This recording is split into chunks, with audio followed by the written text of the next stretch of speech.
This is just one of the ways used by Ekco in the course of its worldwide trading. We're on the homeward run from South America. This colourful part of the trip is the West Indies, home of cricket, calypsos, steel bands, rum, and the banana. Here's Kingstown on the island of St. Vincent. Its main street faces the bay, and the tempo of its trade reaches crescendo at the far end. Our destination is that red tiled shop which overlooks the market. And here's the man we've come to meet, Philip Vera.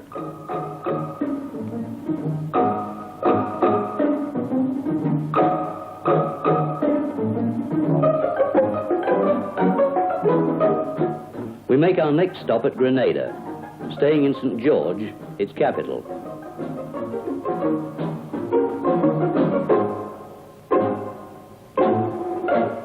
A few years ago, Grenada was ravaged by the worst hurricane in its history, but the scars were soon hidden by its riot of colourful vegetation.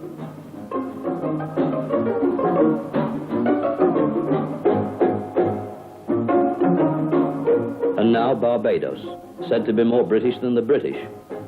This is the main street of Bridgetown. And here's the bridge. On the far side is the head office of our agents, Barnes and Company. Their windows look down on the earliest British memorial to Admiral Lord Nelson. The clue to our next port of call is given by the signpost. Jamaica's Linstead Market, famed in calypso song, is the mecca of local country folk.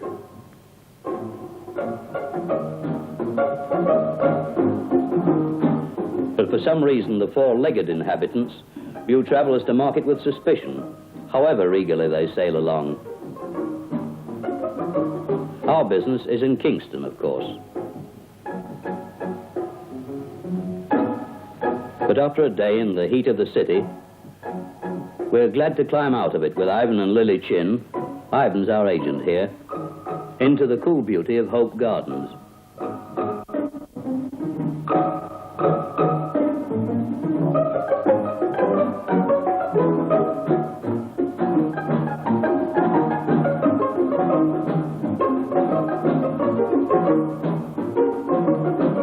We'd have liked to stay longer in Jamaica, but we're overdue in San Domingo, that city which is built around the first cathedral in the New World, where the discoverer, Christopher Columbus, is buried. San Domingo is the capital of the Dominican Republic, and its statue of Columbus faces our agent's premises at the seaward end of the main shopping street.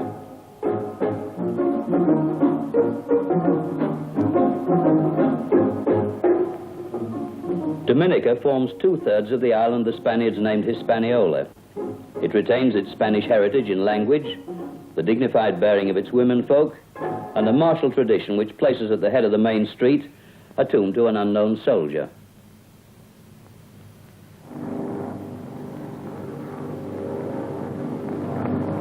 We leave Dominica for Haiti, at the western end of the island, landing at Port-au-Prince, just in time to see a shipment of Ekco radio sets unloaded on the quayside.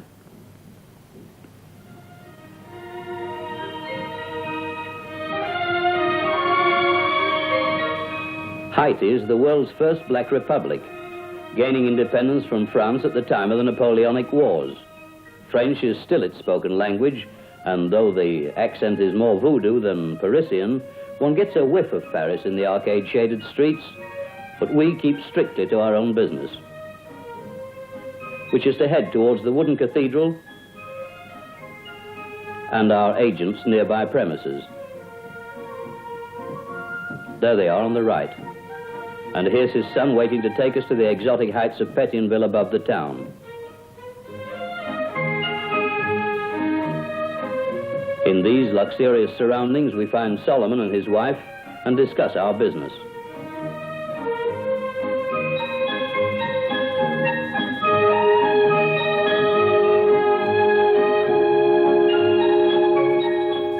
We leave him surveying his territory as we fly east to the Bahamas, that one-time refuge of the buccaneers.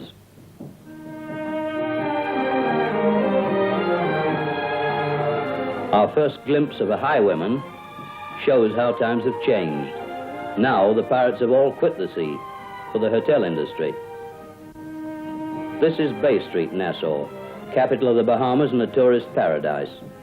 The tourists are mostly American, but the influence is Bermudian, to judge by the numbers of ladies wearing Bermuda shorts. However, we're in the electronics business, not haberdashery, so we won't comment on the fashion. Anyway, just as you decide they're unbecoming, something makes you change your mind.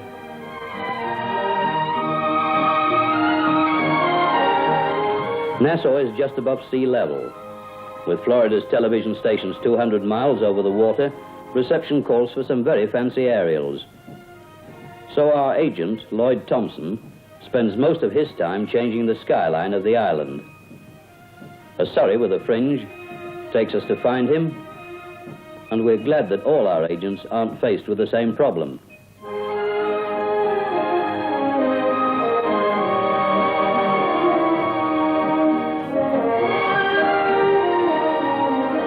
We'll leave Nassau for the last stop on the homeward flight, Bermuda. Ideally, we should have traveled there by sea on the honeymoon boat. Steaming up Hamilton Sound, we could have tossed a biscuit to our agent as he stands on his veranda. We must try that next time, he'll be surprised. At the head of the sound is Hamilton, with its English atmosphere, in a warm Atlantic setting and a background of Mediterranean gardens. Just throw down a packet of seeds, any seeds, and you'll get lilies. Oddly enough, lilies are Bermuda's only export. Had we come by sea, we should have landed opposite our agent's store. As it is, we follow some Bermuda shorts along the street until we come to the Ekco window display. In passing, we wouldn't like to leave you with the idea that shorts are the last word in Bermudian elegance. For sheer sartorial perfection, Bermuda's pickaninnies take that biscuit we were talking about. And so we bid farewell. This part of the travelogue, as the Atlantic blue changes to the lighter shade of the Thames estuary and we bank around Southend Pier. Well over a mile long and carrying a double-track railway, this is the world's longest pier. Southend's other claim to fame is the reputation of that factory down there, ours. We're in Ekco hands long before we land, for the first call on our pilot's radio phone is translated into an instantaneous bearing on Ekco direction-finding equipment at the airport. If we'd arrived in fog, that swinging dish on the control tower would have come into action and Ekco's approach aid would have guided us to the runway.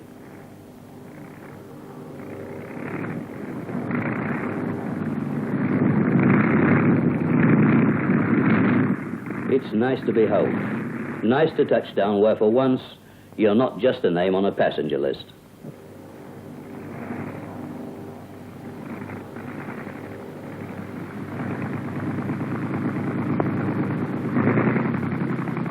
From the airport, it's only a short run to the factory, over which we hope to show you. But we're greeted by the news that one of our eastern associates is waiting for us. So we must find you a nice-looking guide from our office staff while we get down to a problem of overseas assembly.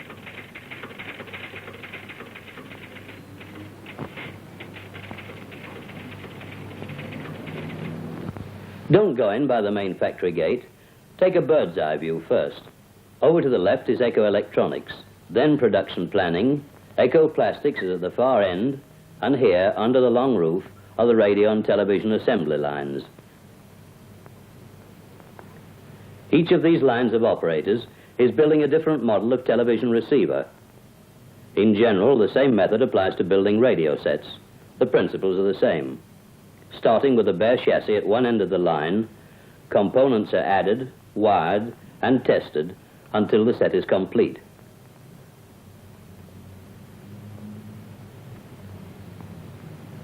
Great care is taken in wiring to ensure tight joints.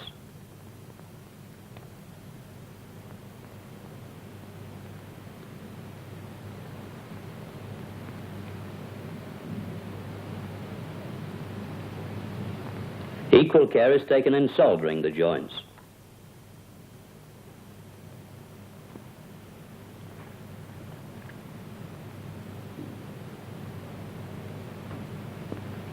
In some cases, electrical circuits are designed which provide the basic wiring on which the components are fitted. This drawing shows such a circuit. A reduced scale version of the drawing is used on this machine as a matrix from which the moving roller transfers a copy, like a rubber stamp, onto the copper plates which the operator inserts and removes. The copper is a thin layer which is bonded to a solid base of insulating material. The transfer impressed on the copper is known as a printed circuit.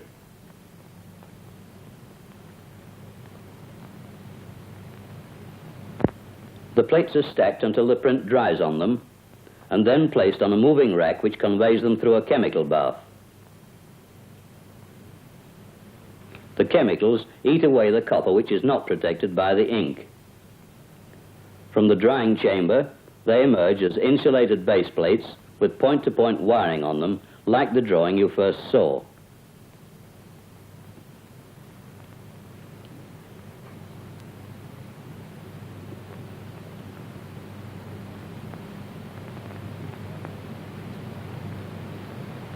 Each is carefully examined for possible flaws.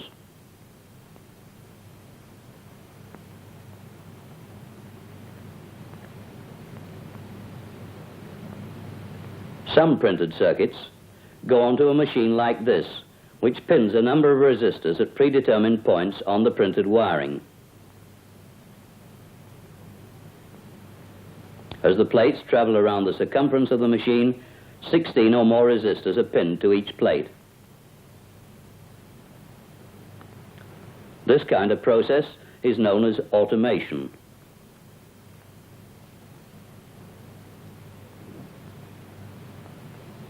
Other printed circuits may go onto this type of machine, which drives wiring pins through the insulated base.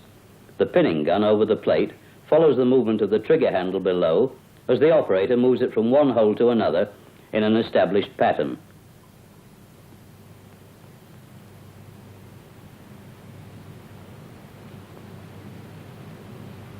Now the printed circuit goes onto an assembly line where each operator adds a number of parts to selected points on the plate from the trays of components in front of her.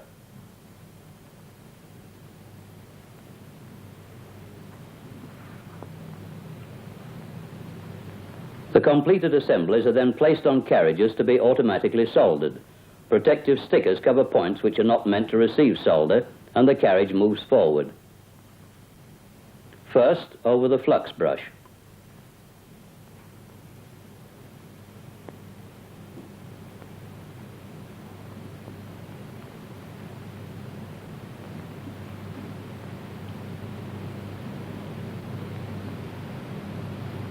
Next, over the heaters,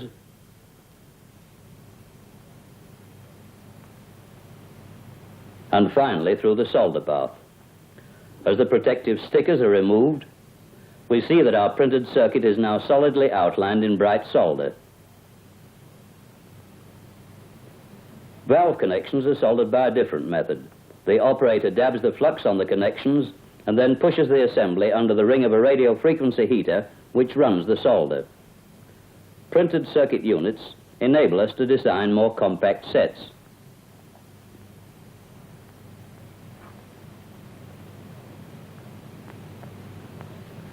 Somewhere along the main line, these units are fitted to the chassis as single components. You'll probably notice that the operators use power-driven screwdrivers or spanners for the purpose. This reduces manual fatigue. Every step in manufacture is mechanically and electrically tested. The security of the wiring is checked.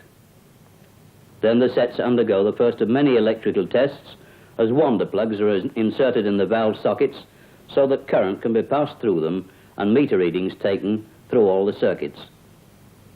After this, the valves are put in, and the completed chassis is tested in association with a television tube. For test purposes, we provide a variety of transmissions from our own simulator.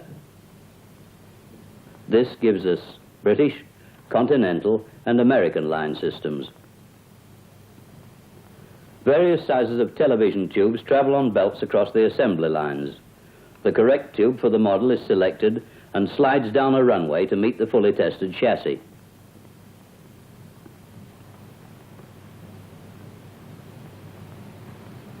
Chassis and tube are now connected, married in the language of our operators.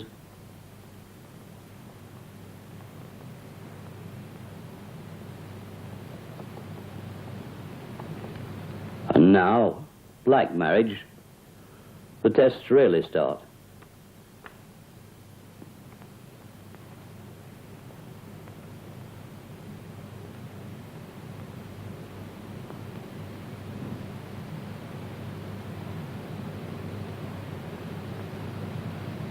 Yes, you're right.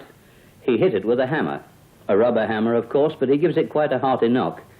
This is just one way we test sets to ensure that they'll meet the risks of travel. They make their first journey now. Each set is plugged into a power line to travel alive on an overhead rail. During the journey, which takes over an hour, the sets are switched on and off every 2 minutes.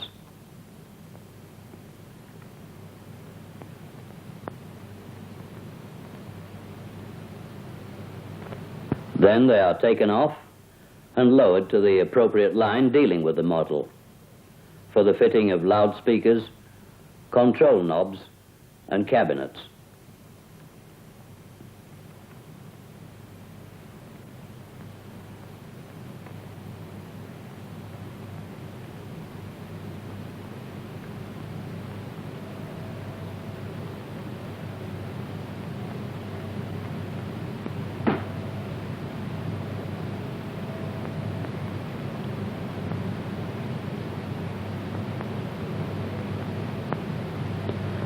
Eventually, the fully assembled sets reach our final test section.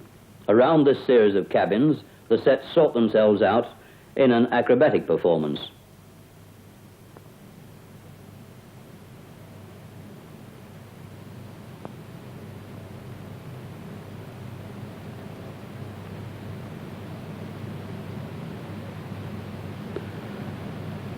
But the important thing here is that they pass through the hands of our most experienced testers, who check their overall performance and make the last critical adjustments.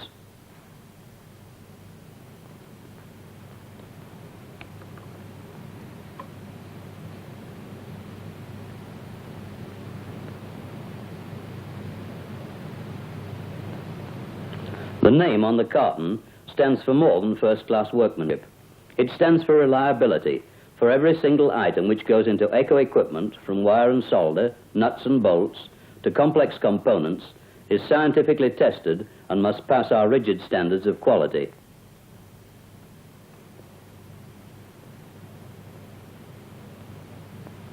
This applies to the vast range of materials and parts which enter the factory from suppliers. Some items call for only simple visual inspection.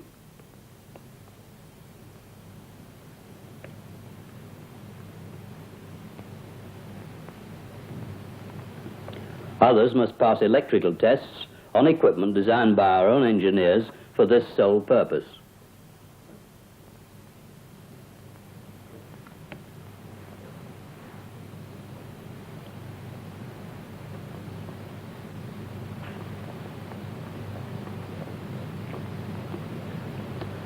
Exporting to tropical countries calls for very special quality control. In this case, we are testing plastic radio cabinets, cooking them in a steam oven to see how they react. However, since we make them ourselves, we should be surprised if they fail the test. Over there in the tall building is where Ekco Plastics makes the cabinets, and where, for larger mouldings, we use some of the biggest hydraulic presses in Britain. In this type of moulding, a special powder is poured into the lower half of a heated mould and the upper half brought down on it with tremendous force.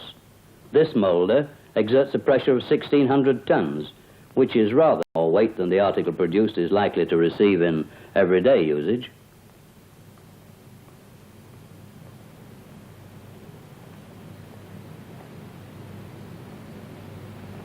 The powder is preheated before it's placed in the mould, and the temperature is raised in the mould itself.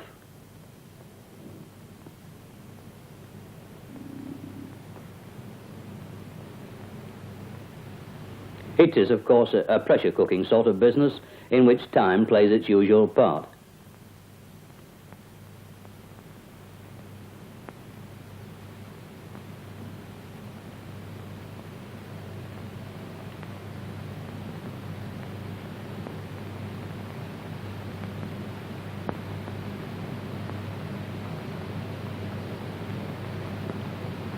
Injection moulding is somewhat different. Here one pours prepared crystals into a hopper, and the push of a button releases the right amount into a heat chamber. The crystals liquefy, and the liquid is forced by high pressure between the faces of the forming tool. Over 90% of Ekco Plastics' output goes to British industry at large. We make film spools and camera cases, automobile parts and vacuum cleaner parts. This is a simple product, a small wash bowl.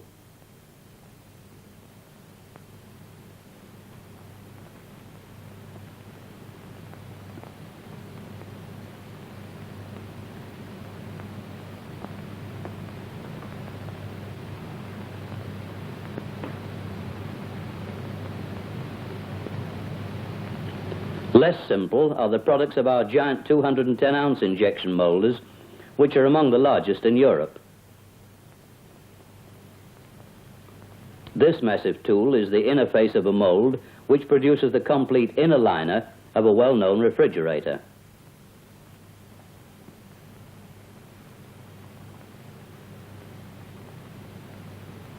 It is complete, down to the last projection for the tray fittings.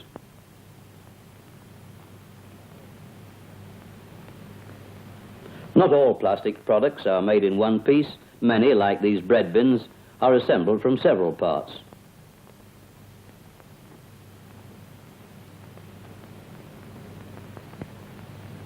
Still others call for decoration. Well, that's Ekco Plastics. Now let us look at Ekco Electronics, whose nucleonic division makes the liquid density gauges used by oil companies. This demonstration shows two liquids passing between a radioactive source and a detector. Their difference in specific gravity varies the strength of the rays reaching the detector. This records the difference on the associated meter.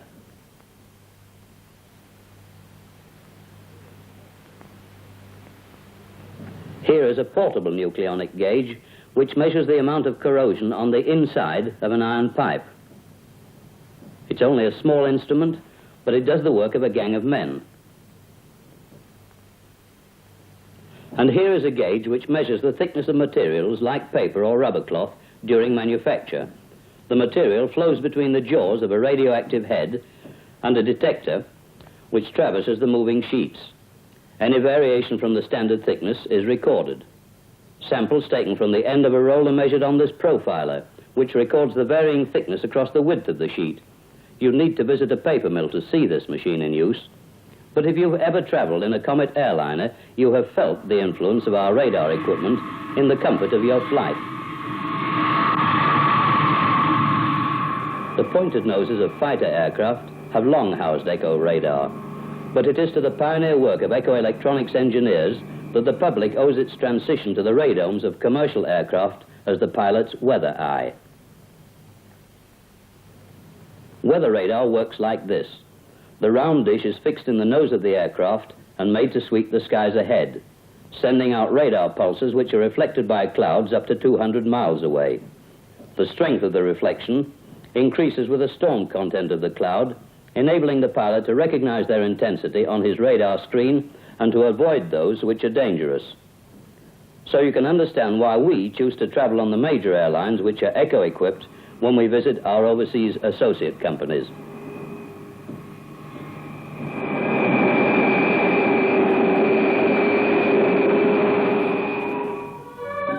Our Italian associate company is Ekco Visione of Milan. You'll probably recognize this ancient city.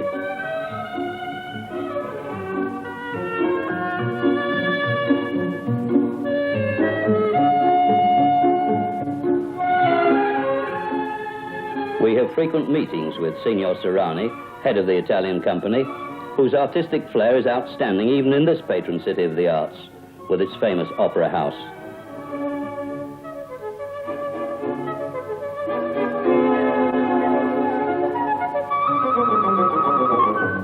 We turn from this typically European background for a look at Asia, where our oldest associate company has its factory in Bombay. National Ekco of India has been managed by Vic Major, back to us and clearly critical of some point in cabinet finish, ever since the first production line was laid down here to follow the methods of the parent factory in England. Operating on similar lines, though at smaller output than the Bombay factory, are other associates in Pakistan, Burma and Ceylon.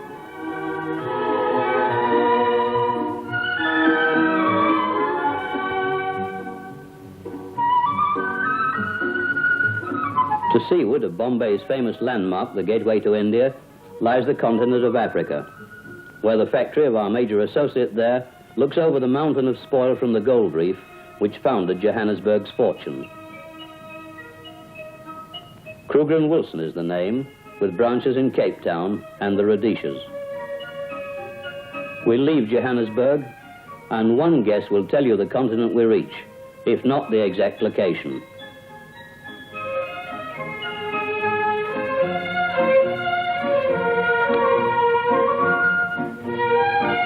Ekco made quite a hit in Australia with a portable television receiver operating on an automobile battery.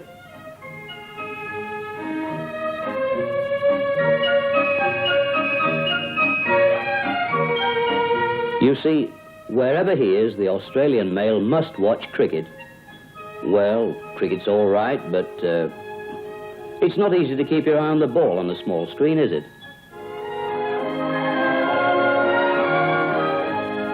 In the suburbs of Sydney, to judge by the crop of television aerials which top the houses, our Australian partners have clearly made their mark.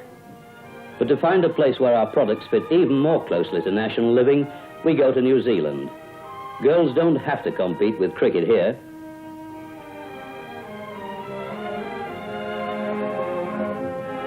A new hairdo, a portable radio and a travelling rug makes a girl mistress of all occasions in the great outdoors.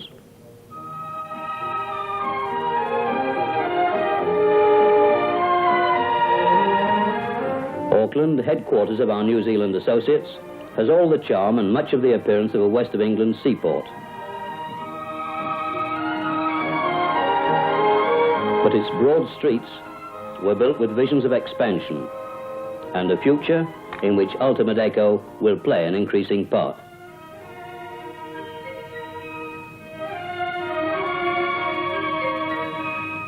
In this lovely city, every other family owns a boat, and Auckland boasts the finest sailing waters in New Zealand. From here, the farthest distant of our overseas associations, we return to the nearest one to Britain, and a scene which every Irishman will recognise. The River Liffey brings all the soft colour of the Emerald Isle into the heart of Dublin, and every crosser of O'Connell Bridge is conscious of it. Not least of Dublin's charm is the wide sweep of O'Connell Street, still reckoned one of Europe's classic thoroughfares.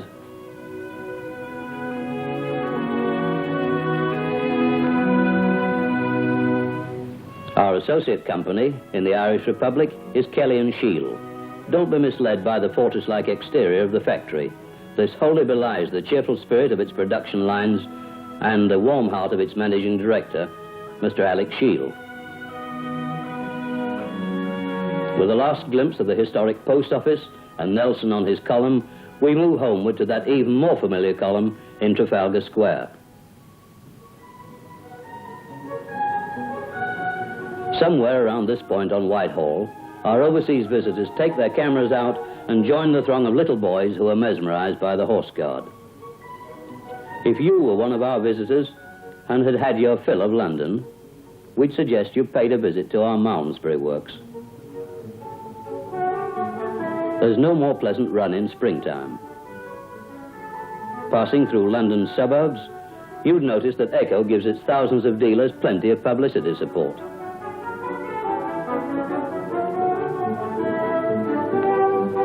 And you'd see plenty of evidence of our dealers' activity, too. For well over 1.5 million homes in Britain enjoy Ekco Vision. Even the chimney stacks of rural England support their share of TV aerials.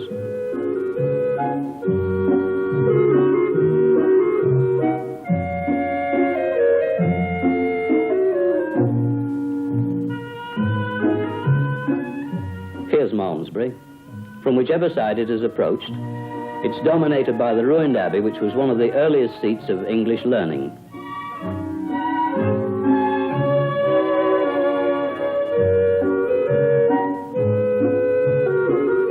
It's a small town which has changed little through the centuries.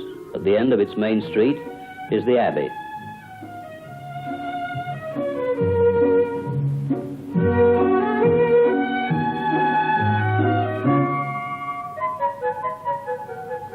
Hidden by the trees, our works does nothing to spoil the beauty of the old town.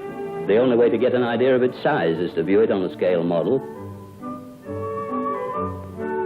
It's the home of Ekco Heating, where we manufacture pretty well every type of industrial and domestic heater.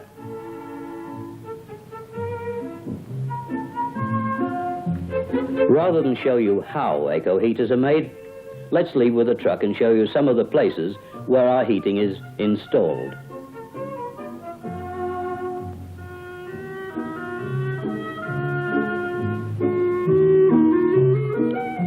We've installed it in a good many castles, but this one is the most famous. Built in part almost 900 years ago, Windsor Castle is a traditional residence of Britain's kings and queens. Ekco Heating adds to the comfort of this royal residence too. Buckingham House, as it was known when George III bought it, was a rather draughty place. It was reconstructed by Nash, the Regency architect. The white statuary facing the palace, known to Londoners as the wedding cake, took the place of the marble arch when it proved too narrow for the royal coach to pass through. Ekco Heating also brings warmth to Westminster Abbey and to the bones of William Shakespeare. But it's a chastening thought that it also adds to the hot air of parliamentary debate. It's quite a big place, the Palace of Westminster. The Houses of Lords and Commons are by no means the largest of its 500 rooms. Incidentally, as we said earlier, cricket's all right, but leaving the river for the sea and Portsmouth's historic Sally Port, there's the Royal Yacht Britannia rounding the point. Britannia, as well as the Royal Yacht of the King of Norway, is equipped with Ekco Heating.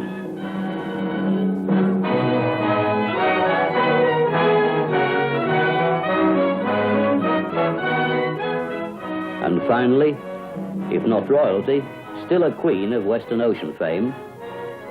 With her sister ship Queen Mary and well over 1 million tons of other ocean-going vessels, the Queen Elizabeth is fitted with Ekco Heating for the comfort of her passengers and crew.